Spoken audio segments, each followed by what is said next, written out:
Hello and नमस्ते welcome back to my channel techno informatic. आज तपाईँहरूलाई म आइफोन रिसेट गर्न सिकाउँछु। आइफोन चाहिँ रिसेट भन्नाले खोल्न सिकाउँछु। म्याक्सिमम इङ्ग्लिस नै हुन्छ। इङ्ग्लिस हामी चाहिँ नेपाली हो। Select your country or region भनेको कहाँ हो? नेपाल हो। सो हामीले नेपाल सेलेक्ट गर्यो। यो एपिरियन्स भनेको चाहिँ तपाईँको यो राइटिङ साइज चाहिँ कत्रो हुने भन्ने हो। जस्तै अब यो मिडियम भयो, यो एक्स्ट्रा लार्ज भयो हैन, लार्ज साइज भयो। सो लार्जमा गरिदिन्छु। देन स्टार्ट भयो। Setup without another device. मलाई पनि अर्को डिभाइससँग कनेक्ट गरेर गर्नु छैन। सो त्यही भएर सेटअप विथआउट। अब पासवर्ड हानी हेरौँ, एउटा कुनै लगइन गरौँ। ओके, एन्ड देन यो Facebook join. It may take a few minute to activate your iPhone. यसले चाहिँ अब सर्टेन टाइम लिन्छ। यो डाटा एन्ड प्राइभेसी, यो चाहिँ जिमेर कन्टिन्यू। जस्तै एज रेन्ज चाहिँ कति हो, अब आफ्नो एज अनुसार राख्नु पऱ्यो। अब 18 इयर्स ओल्डर भएको भएर फेस आइडी नै अहिले राख्दिनँ, पछि राख्छु ल। अब पासपोर्ट पनि पासपोर्ट राखौँ ल। 1 2 3 4 5 6 3 4 5 6 ल। पासपोर्ट पनि राखियो।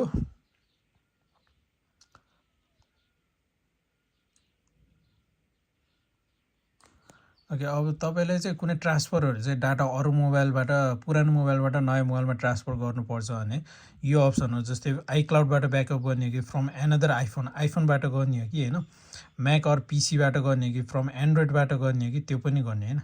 एन्ड एन्ड्रोइडबाट चाहिँ कसरी, एन्ड्रोइडमा चाहिँ तपाईँले यो तल देखेको एउटा यो एप चाहिँ डाउनलोड गर्नुपर्छ एन्ड्रोइड मोबाइलमा, अनि त्यसपछि ट्रान्सफर गर्नुपर्छ। तर मलाई अहिले कुनै ट्रान्सफर गर्नु छैन, त्यही भएर मैले के गर्छु, don't transfer anything, don't app. जस्तै अब तपाईँसँग एप्पल आइडी छैन, एप्पल आइडी बनाउनु परेछ भने एप्पल आइडी डाइरेक्ट यहाँबाटै बनाउन सक्नुहुन्छ होइन। Create free Apple account. जस्तै स्यामसङ एकाउन्ट भने जस्तै हो।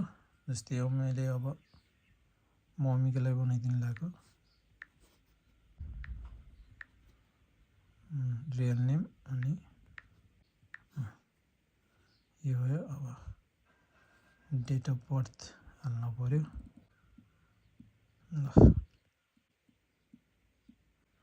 डेट अफ बर्थ भयो।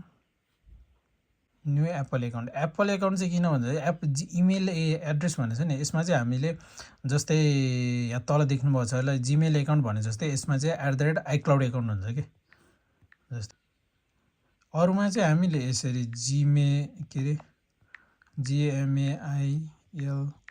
gmail.com हान्थ्यो भने एप्पलमा चाहिँ हामीले के हान्ने हो,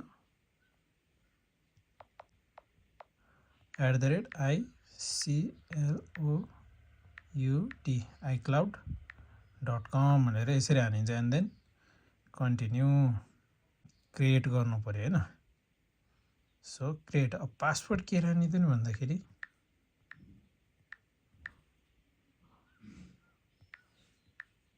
ओके, एन्ड देन यो नम्बर, जस्तै युजर नेम र नम्बर नै चाहिँ पासवर्ड हुनु हुँदैन भनेर चाहिँ मैले फेरि यो गर्न लागेको छु। फेरि नयाँ पासवर्ड आएर phone number, please enter a phone number that can be use to verify your identify by text message. Or number चाहिँ कुन युज, फोन कल अथवा फोन कलबाट गर्ने भने यो गर्ने टेक्स्ट मेसेज। यो चाहिँ सिक्युरिटीको लागि चाहिँ त्यो गरेको, किनकि म्याक्सिमम मान्छेले नम्बर र नाम राखेको हुन्छ। त्यही भएर चाहिँ यसले एप्पलले चाहिँ सिक्युरिटीको लागि चाहिँ त्यो नराख भनेर चाहिँ सजेस्ट गर्यो। फेरि युज गरिदिउँ न होइन। Did not received, send new code ल। कोड आयो, आफै अटो भयो होइन। अब चाहिँ के गर्नु पऱ्यो, म सबै यो टर्म्स एन्ड कन्डिसनमा एग्री छु भन्नु पऱ्यो। पढ्नेले पढ्नुहोस्, नपढ्नेले एग्री गर्नुहोस्। यसरी अब एप्पल आइडी भनेर साइन इन भयो, एप स्टोर, मेसेज होइन। अब फेरि कतिपयलाई एप्पल आइडीमा चाहिँ जिमेल एकाउन्ट नराखिने, gmail.com राखेर हुँदैन भन्ने लाग्यो भने त्यस्तो चाहिँ होइन। @gmail एकाउन्ट लेख्न मिल्छ। तर एप्पल आइडीको लागि चाहिँ @icloud.com राखिन्छ। Update your iPhone automatically, only download automatically. Continue, location पनि सेयर हान्दिउँ हैन, स्क्रिन टाइम आउट कन्टिन्यू सबै सेटअप हान्दिने हामी के जे गर्नु पर्यो नि। Share with Apple go, share with app developer go. अब यो कुन चाहियो हैन, जस्तै अब यो लाइटमा राख्नु छ भने यस्तो राख्नु पर्यो। अब डार्कमा चार्ज खपाउँछु भने डार्क मोडमा राख्नु मैले अटो त भइहाल्यो अटो अब आफै पनि, तर डार्क मोड राख्दा राम्रो, चार्ज पनि टिक्छ हैन। दामी नम्बर आएछ 1313 हैन।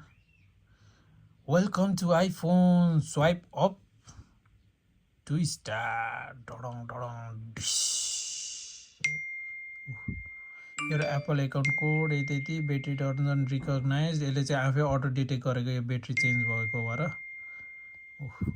गुटुङडोई यसरी अब तपाईँले चलाउन सक्ने हुने भयो।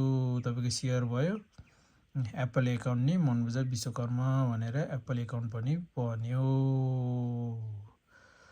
अब तपाईँले यसरी के गर्न सक्नुहुने भयो, अब यसरी तपाईँले भिडियो हेरेर चाहिँ नयाँ फोन सेटअप गर्न जान्नुहुने भयो। Hope this video is informative as well. र जसले च्यानलमा नयाँ हुनुहुन्छ सब्सक्राइब गर्नु होला, र यस्तै इन्फर्मेटिभ भिडियोको लागि चाहिँ साइडको बेल आइकन पनि अन गर्नु होला। र अभियसली भिडियो मन परेदेखि लाइक गर्नुहोस्, र कति चित्त नबुझेदेखि कमेन्टमा सजेस्ट पनि गर्नु होला। र साथीलाई थाहा छैन भने यो भिडियो हेरेर तपाईँको साथीलाई पनि सेयर गरेर सपोर्ट गर्नु होला। Thank you for watching, keep supporting, keep loving. जय नेपाल, चिल आउट।